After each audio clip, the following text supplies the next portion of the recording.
There's a certain peace to be found in routine, the kind that clings to the early morning air like dew.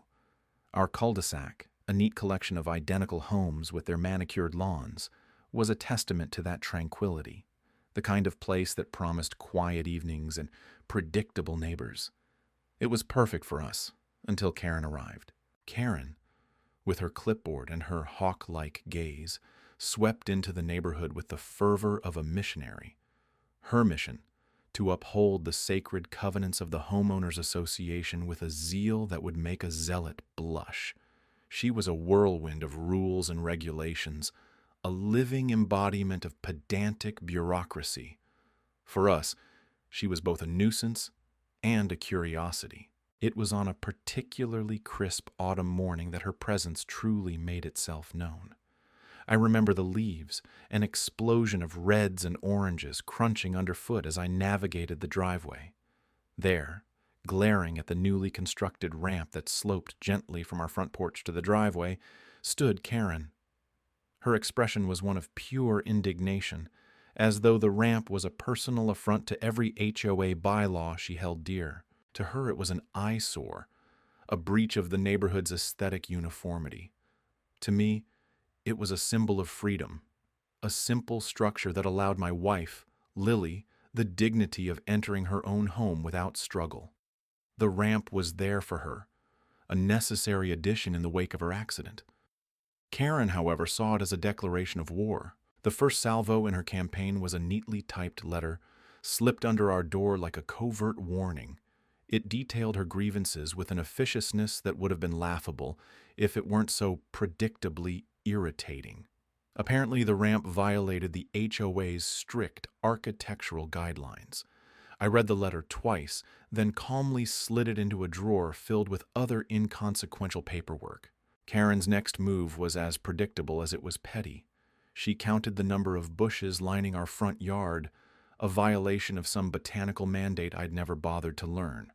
I watched her from my window, her lips moving silently as she numbered each plant with military precision.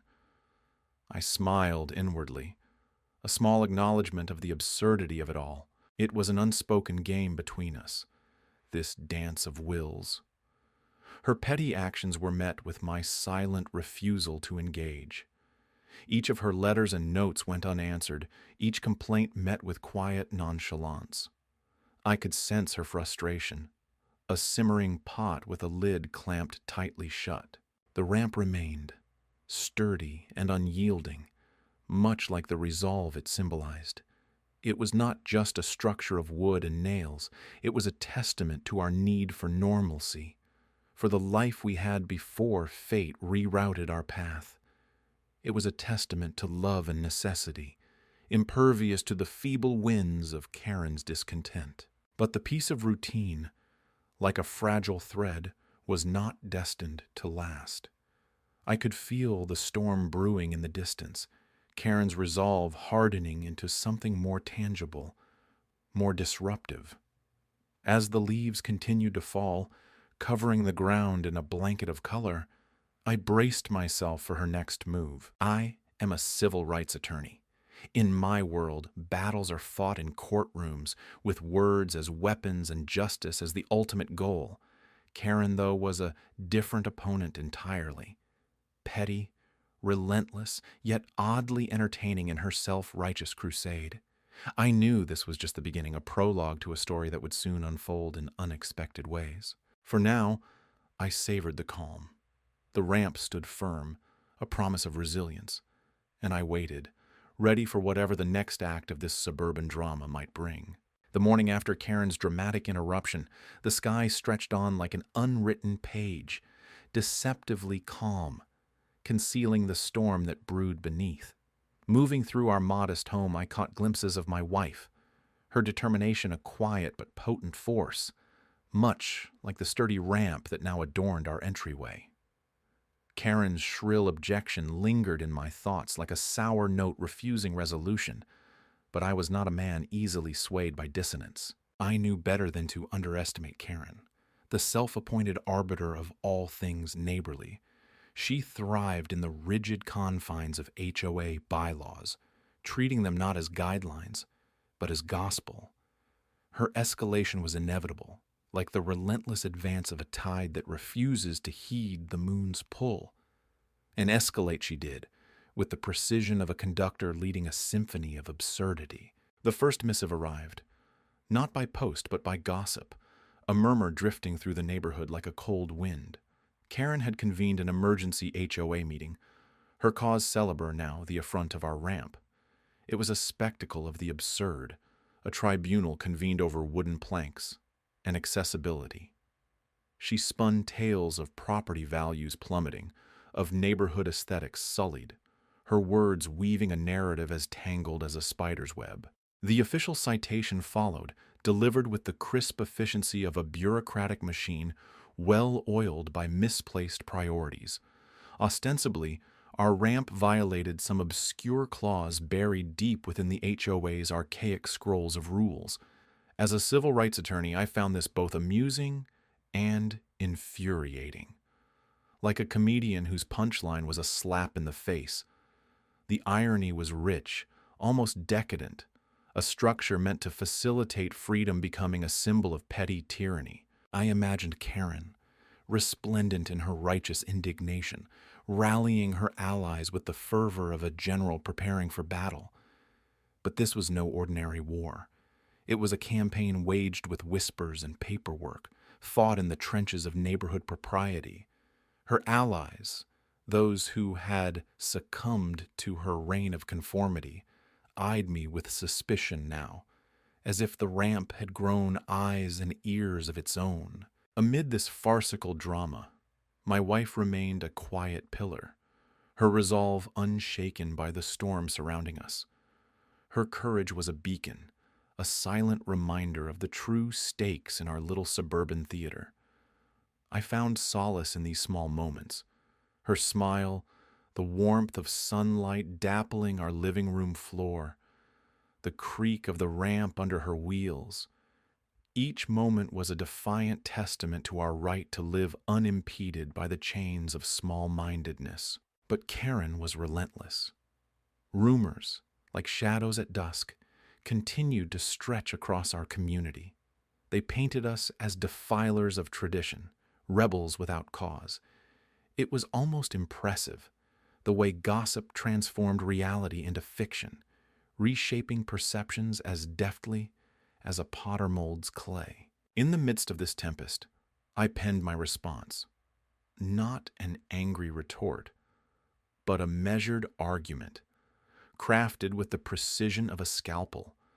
It was both a declaration and an invitation, an appeal to reason, to empathy, to the values that underpin the very laws she sought to wield against us.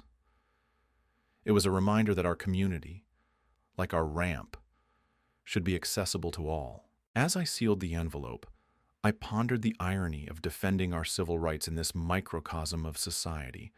It was a small battle, perhaps, but one that mattered. For in standing firm, we upheld not just our dignity, but the principle that beneath the veneer of order lies the heart of what it means to be truly free. A trickle of moonlight spilled through the blinds, casting pale stripes across the living room floor where I sat, enveloped in a cocoon of silence and thought. The police had left hours ago, their presence erasing the peaceful quiet that once filled this house. Karen's shrill voice still echoed in the corners, a banshee wail of indignation as she gestured wildly at the ramp. The ramp for my wife, her lifeline to the world beyond our front door. And now, an emblem of defiance. The visit from the officers had been swift and largely unproductive, a formality Karen had insisted upon with her ever-watchful eye on neighborhood conformity. They had left, somewhat embarrassed after a cursory inspection, their apologies buried under the weight of protocol. I had watched them go, a quiet simmer of resolve settling into my bones. With a sigh, I pushed myself up from the chair, the weight of the night's events clinging to me like a dense fog. I walked towards the ramp, admiring its gentle slope and sturdy handrails. A simple structure, yet fraught with meaning and necessity. Karen saw it as an affront to her orderly world. I saw it as freedom. The file folder on the kitchen table beckoned, a collection of my meticulous documentation, photos, emails, a timeline of events, and every interaction with Karen and the HOA. Each piece was another thread in the tapestry of our struggle. I had built a case as sturdy as the ramp itself, a scaffolding of evidence and rights. Karen's obsession with rules was her Achilles heel, an ironic twist given her reign as the self-appointed adjudicator of neighborhood aesthetics. I knew her type well, a stickler for bylaws and conformity, blind to the nuances of human need.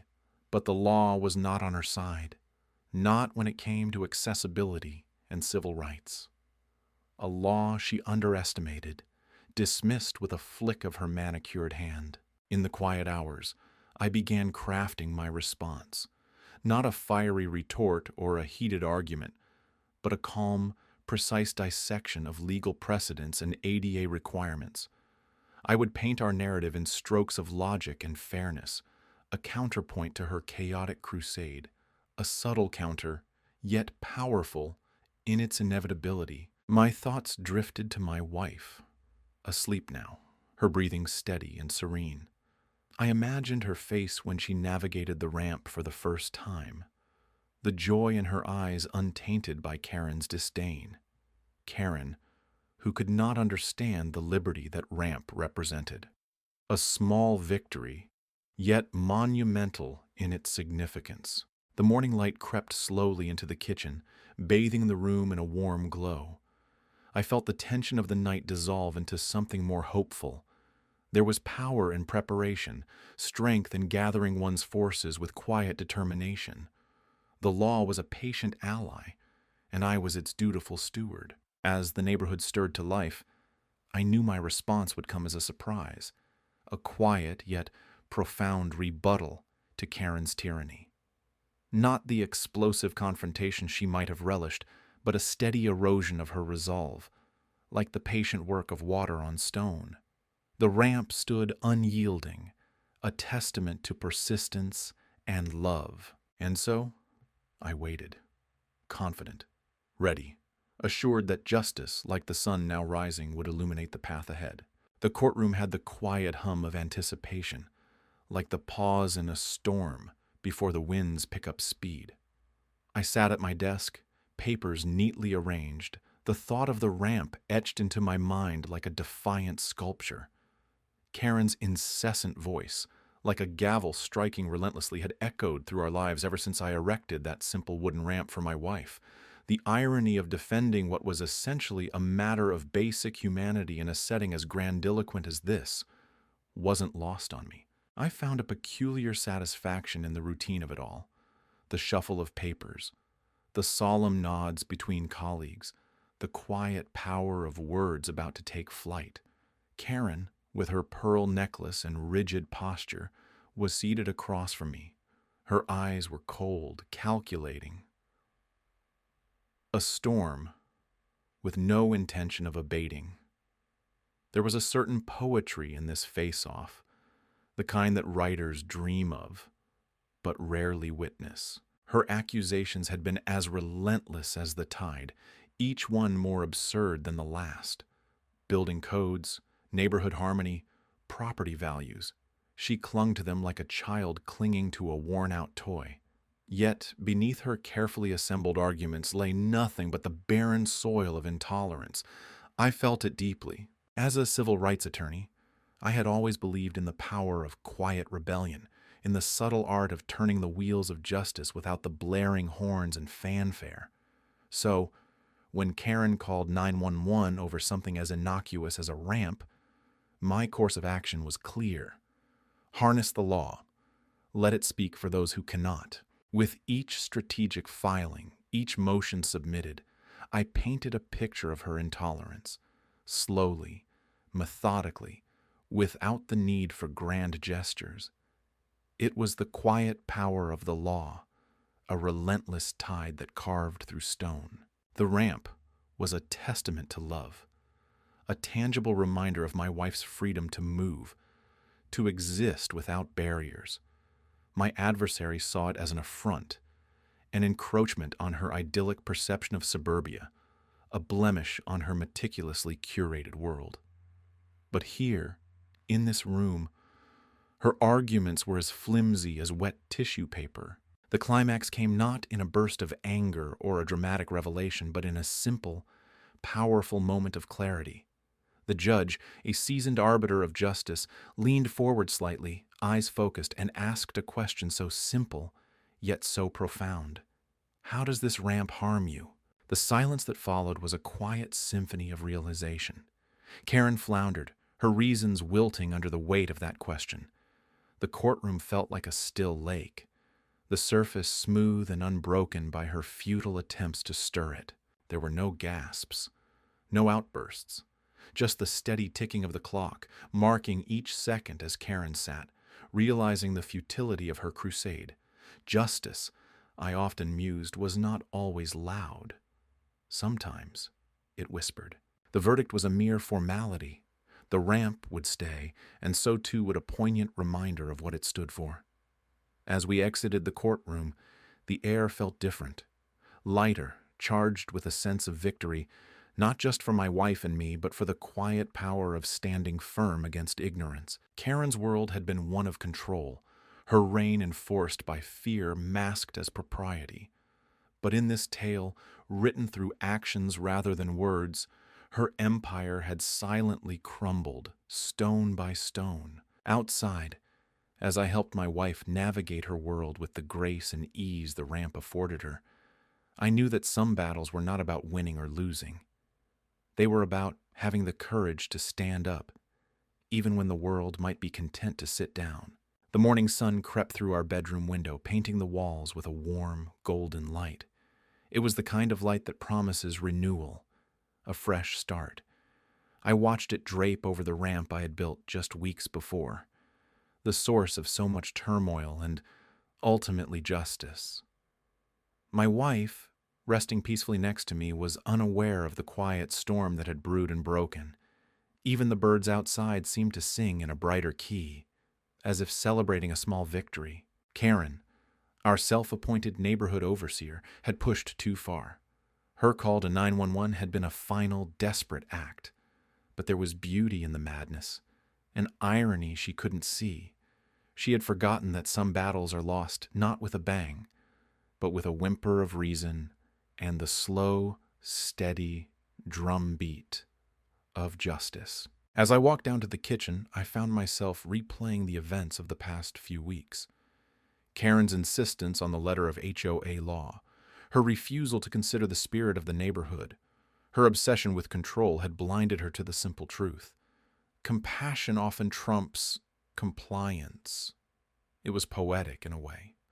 Her downfall was written not in grand gestures, but in the quiet resolve of a community unwilling to let kindness be bulldozed. The ramp, just a simple structure of wood and metal, became a symbol. It was a testament to perseverance, to love, to the small rebellions that changed the world. In the end, it had been more than just a ramp. It was a bridge, a lifeline, an unspoken promise that we wouldn't let our world be divided by petty rules and rigid minds. I stepped outside, feeling the crisp morning air brush against my skin like a gentle reminder that the world was still filled with promise. Neighbors who had once stayed silent under Karen's watchful eye now greeted me with nods of solidarity. Together, we had pulled at a thread, unraveling a tapestry of rigid conformity to reveal something truer beneath. Karen had been sidelined, her influence stripped away by her own actions. Without her endless complaints and demands, the HOA had chosen a new direction. Community meetings had taken a different tone, one where voices were heard, and every ramp, every garden, every small change was seen not as defiance, but as a step towards harmony. The irony was delicious. In trying to hold on so tightly to her version of order, Karen had catalyzed a transformation she could never control. I thought of this as I made my way down the street, past houses that now bore small signs of rebellion, Garden gnomes peeking cheekily from behind hedges, brightly painted doors, tiny flags fluttering in quiet defiance of uniformity. The neighborhood was alive with the hum of possibility. I reveled in the knowledge that we had achieved something greater than just a simple ramp for accessibility. We had built a foundation for change. Turning back, I saw Karen standing on her porch. There was a resignation in her stance, a quiet acceptance of the new order she had inadvertently helped create. Our eyes met, and for a brief moment, I saw the flicker of understanding pass between us. She had called the police, yet in the end, she became part of the story of reformation and resilience she could never have anticipated. I nodded, a silent acknowledgement of her role in this unexpected victory. Sometimes the most unlikely participants steer the course of history, even when they never intended to. I walked home, feeling the weight of the past weeks lift, leaving only the promise of what could be. An inclusive community where differences were celebrated, not condemned. The ramp stood firm, a proud testament to what we had accomplished together, a simple structure that had managed to bridge a rift in our community. It was more than a ramp. It was a story of resistance, of hope, of a quiet but unyielding fight for what truly matters.